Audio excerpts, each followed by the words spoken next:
Let's get dirty.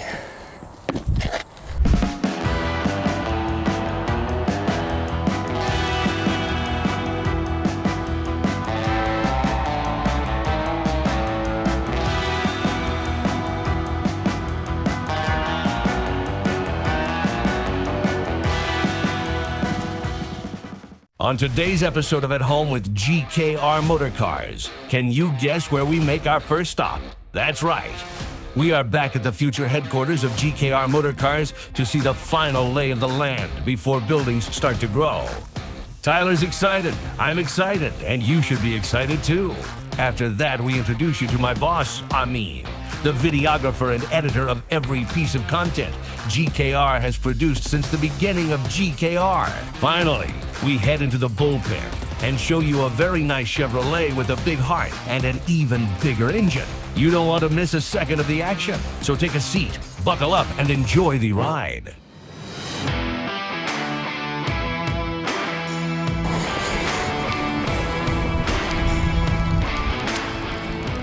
The future.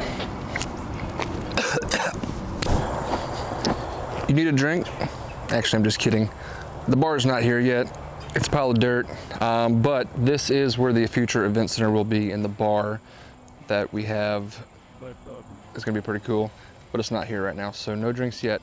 But you guys kind of want to walk around and kind of see what everything's looking like, a little more in detail, let you know what's a part of phase one, and then kind of what phase two looks like. We've got a bunch of stakes out here. I'm gonna try to remember everything they told me of what is what. So I'm really just going off my brain and what the plans say, but let's go figure it out. So this is building 10. This is the event center, which we were just at the bar. Remember, imagination. This is the corner. So we're facing north. This is the southwest corner. Right over here will be an actual parking lot. So 44 spots, I think, which will be more use for guests of our car condo owners, but also will be used for the eventual event center. One interesting thing about the event center right now is, as you're probably seeing from B-roll, it is a big spot. There's about 12 to 14,000 square feet here that will be perfectly level for a future event center. That's not a part of phase one. Phase one is just over there, which is our first 9 garage condos.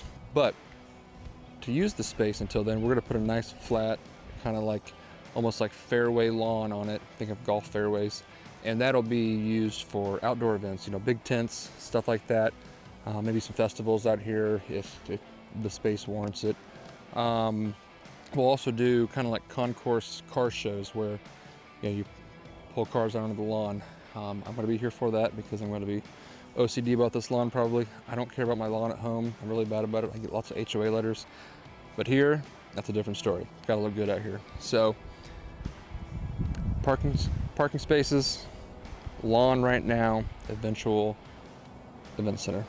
Oh, and what's right behind me? Oh, this is the future shop right here. But that's a little bit down the way. So, go check out the first garage condo. So as we come through here, we pass the event center / lawn right now, parking lot, all open from the road. And right here will be a gate. So gate's roughly right here. It'll attach to the corner of the future shop right here. And then there's a fence that goes down through here. It's not staked out, so I'm kind of guessing where I'm at right now, because the fence is just gonna end up where it's gonna be. But as we walk over here, there's gonna be a larger concrete area here. We'll have the shared kind of water spigot here. In the warmer months, we'll have power washer out here, just community power washer. Kind of a cleaning bay area here for people to bring their cars up and do some outdoor washing, because we can't do indoor drains and spigots for each unit, nor can we do one on the outside. So we're gonna have a community one down here, and we'll have another community one down that end when we get that in developed. But if we're walking over here, all these stakes down this line are stormwater drains. So that's where stormwater comes in, which is why we cannot have the spigots. Because if you're washing a car with chemicals and oils and all that stuff coming off, they don't want that going into the storm drains and coming down and going back into nature eventually. So that's why. Makes sense. So over here is the beginning of our garage condos. and that's this corner right here. So this is the southeast corner, which will technically be the entrance right here to our garage condo, the GKR garage condo. We're only doing one condo right now. We'll probably eventually build a bigger one down the road, but you'll walk in right here. You may have seen the renderings or not, but there'll be steps that go up, mezzanine up top, car lift over here with a couple cars on it, GKR built probably. Whiskey, cigar, lounge area downstairs, bathroom, but then upstairs will be the wet bar or full bar, pool table, and then an entrance exit out to a back porch. Just that's what's nice about this first phase is we have green space behind us, and you can see it there. It's actually nice to not take out some trees, and there are some actually really nice big trees in there. One down there specifically that we're going to try to save, but we are putting a groundswell through there, so we have to take some of it out. But it keeps, all the water coming from this neighborhood north of us out of our units, so that's good. Good thing to have.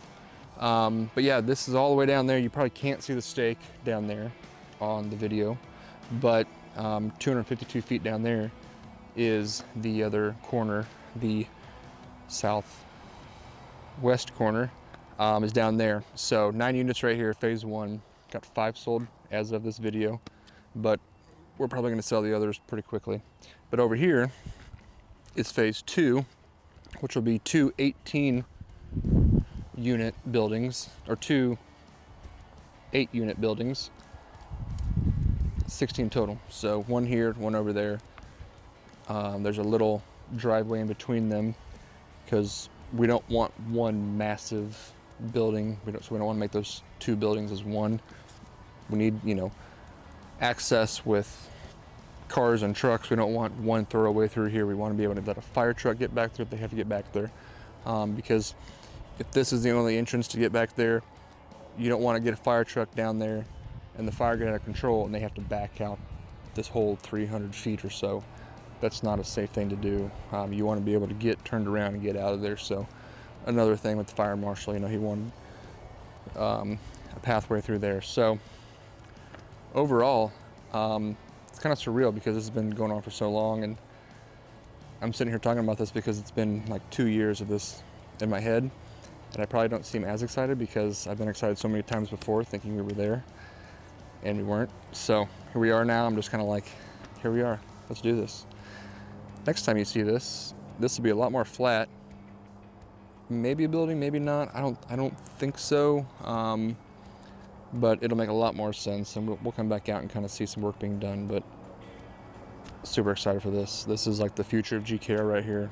8.5 acres of cool stuff. GKR campus. Come check us out.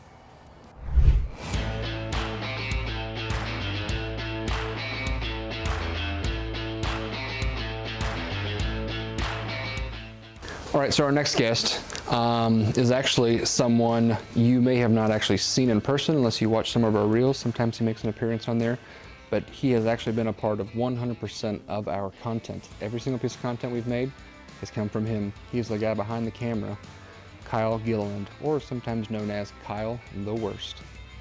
Hey guys, I'm Kyle Gilliland, aka Kyle the Worst as most know me. Tyler is correct. Yes, I have been working here since the beginning. We've been working together for 4 years, and to me it's been amazing to see the journey of where this started and how it came about. It's really a blessing to see the entire document of it happen before my eyes, and then just go over and over again and watch it is awesome. And I'm behind the camera now, but he's actually kind of like an employee, even though he's not on payroll. Oh yeah, I make it to all the Christmas parties He goes too. to Christmas parties, he comes to the lunches. He's our friend, yeah, in our family. First original employee, technically, right? Technically, yes. All right, so we got Kyle here. You met him, I introduced him, he introduced himself. Kind of want to do a few questions with him just real quick. Just because, I want you guys to get to know him. He's a good guy. We love having him a part of the shop. Even though he's on the payroll, like I said. And what's better than that? I don't have to put him on payroll, and he does a lot of content for us. I mean, I still pay him, don't worry. Don't tell the IRS. We tell them. Yeah. Anyways, we do. So if you're watching, I guess we do. You know, tell us. You know, we'll start off just with you. Like, where did you come from? How did we meet? And then kind of where did you originate doing this kind of stuff? Yeah. So we both used to work at the same company. You were my boss, so to speak, manager, head honcho. I never liked that word. So Yeah. You were the leader. Still using it. Yeah. But yeah, no, so I worked with your group, your team. We ended up leaving at the same time, and that turned into this. We both had ideas to follow our dreams, and here we are, following our dreams. We both kind of left the corporate world, like really within like a month of each other. Yeah, Yeah. 100%. And then, like you said, we saw each other downtown Columbia. Walking on the sidewalk out of Teller's. That's a little plug for Teller's, delicious. And I was like, you've been doing some video stuff, haven't you? Yeah. And I was like, I need some video stuff done. You want to come try some stuff out? And without a doubt, I was ready for it. What was that video stuff you were doing? So I started off doing music videos and shooting cover arts for local musicians in Columbia, Missouri, and that kind of led into new opportunities being open to other people that saw that I knew how to hold a camera, and A lot more than holding a camera. He's got so many ideas, both on the front end of holding the camera and directing. We kind of co-direct. We never really argue about something. You have an idea, I'm like, yeah, okay. And then I have an idea, Yeah. and you're like, yeah, okay. Vice versa, you know. And directing part, you know, he can handle it by himself, but, you know, I mean, that's probably what you do with other shoots and whatnot, because you've told me some stories about some other places you shoot, and you're like, oh my gosh. Yeah, no, so, some people are control freaks. You get clients who just absolutely, they think they know what they're doing, and they're not open to any ideas from the person they hired. Yeah. Which I think comes into the world of vehicles and Yeah. restoration, and like, I know that looks good in your head, but it's not an actual feasible idea that's going to turn out good off the paper. Exactly. Right. Yeah. So you've seen his work. If you've watched any of our content, whether it's reels, when we used to do our old YouTube video, long form stuff, before PowerTube TV. What else? PowerTube TV, obviously, what you're watching right now. It's pretty good stuff. Yeah. All the shorts. He makes us look a lot better than we are. So if we did, you know, big Dave Kindig cars, we'd really be like a perfect mesh if I up my game and we got somebody in here that wanted to build a really cool car, which we've done some pretty cool cars. And speaking of that, what was your favorite car at GKR? My absolute favorite car was the very first one. What was that? I'm not a car guy, so to speak. I know that's I don't know if the word's taboo or not, but was it a Corvette, Camaro, the blue, the built Viper? to spec? Yeah, the Viper. Yeah, the Dodge Viper. My absolute favorite car that we built. I think if you went to our first video on Yeah. our YouTube channel, it's literally about the Viper in a Yep. very empty final assembly. That was before it was a final assembly side. Yeah.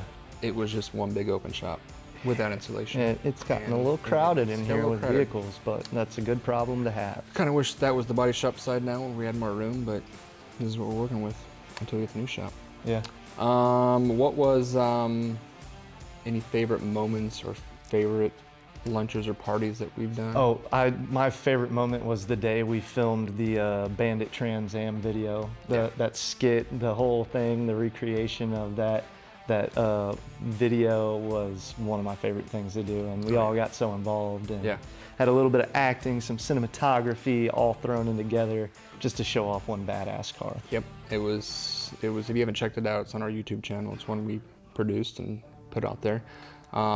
It's by far our best video we've ever put out. Yeah, that was the one that got based us off real stats. excited. I mean, Yeah. we think it's the best one we've ever Yeah. made.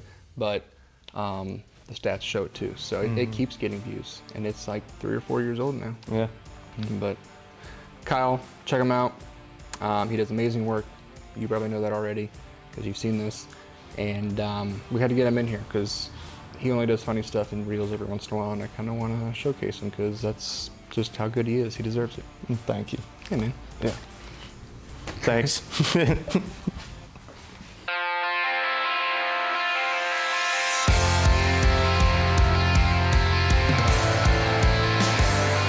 All right, so we're down here in the bullpen, aka the barn, for stuff that is coming in soon, so upcoming projects, and we kind of want to show you a cool project we got. It's nothing like crazy over the top sports car, but it's just a really cool thing in general, so let's go check it out.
So what we have here is a 1987 Chevy pickup.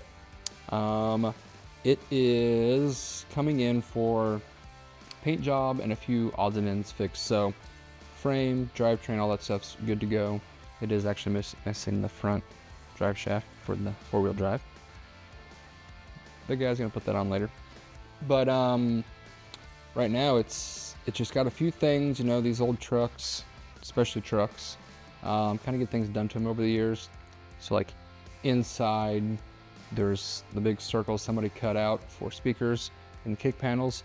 They want to go back to original, so we're going to weld in some parts there, metal pieces in there, fabricate something up, cover those up so it doesn't look like there was ever a hole there. The front is going to get painted only. That's where the challenge kind of comes in. You would think black's a pretty easy color to match because black is black. But did you know there are actually different blacks between all the different manufacturers? GM specifically, can't see it, but it kind of has a bluish tint to it. So if we used a Ford black on the front and then that Chevy black on the rear, you probably would be able to notice it in some pure sunlight. So we got to make sure we know what kind of black was used on the bed. And the reason for that is it came from another shop that closed down, and they got the bed done, but not, you know, the front half. And really, this doesn't look too bad, right? No, it's in really good shape. A few dents and dings here. It's more finesse stuff. So like, this has had two different kinds of mirrors on it. He wants the customer wants like a specific mirror put on the side, and being a truck, it looks like somebody just cranked down the old mirror brackets, and there's just a lot of flex and bending in the body panel. So they want to put just a whole new door on each side, because really these doors are pretty cheap on these to get. Yeah. And honestly, it's going to be probably cheaper from us welding little circles in, fixing those original larger holes, because you can probably see they have little plastic inserts that allow you to attach those mirrors. So it's like actually like a huge honking hole and not something you can just fix with some spot welds. So new doors. Fenders look pretty good. This one has a little dent up here that just needs to be finessed out. Hood's good, but you know, we're not pulling the motor out. We're not painting the firewall. We're gonna put new inner fenders because they're starting to rust out a little bit. Someone's kind of, they're fine for an old truck, but you know, they want this to be a pretty nice setup. And we're gonna put new inner fenders in. I mean, the best part about this,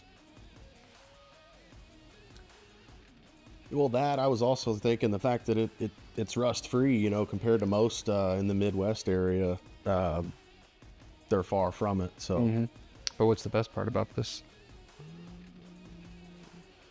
454 is pretty sweet. I mean, it's got a 454. I mean, you hear those three numbers when it comes to Chevy, you're just like, yeah, okay, 454. Unfortunately, we won't be able to do much fun with it outside of just knowing that it's in there. But while we're working on it, it'd be kind of cool to see a 454. But honestly, this is going to be a really cool truck. Customer's going to do the interior on it, put the windshield and rear window in, and we're going to fix some spots in the back because the trim that goes around the cab,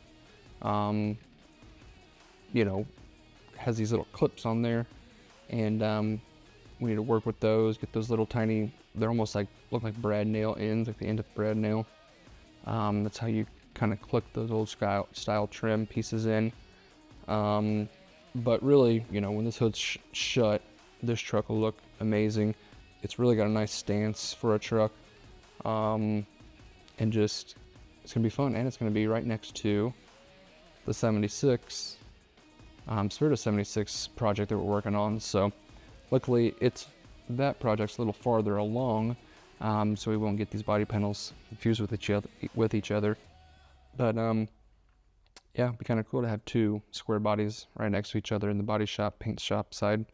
I've been wanting to do some trucks, so don't get me wrong, I love the Camaros and Corvettes, but I'm definitely a square body fan, so maybe we should just build trucks and that's it.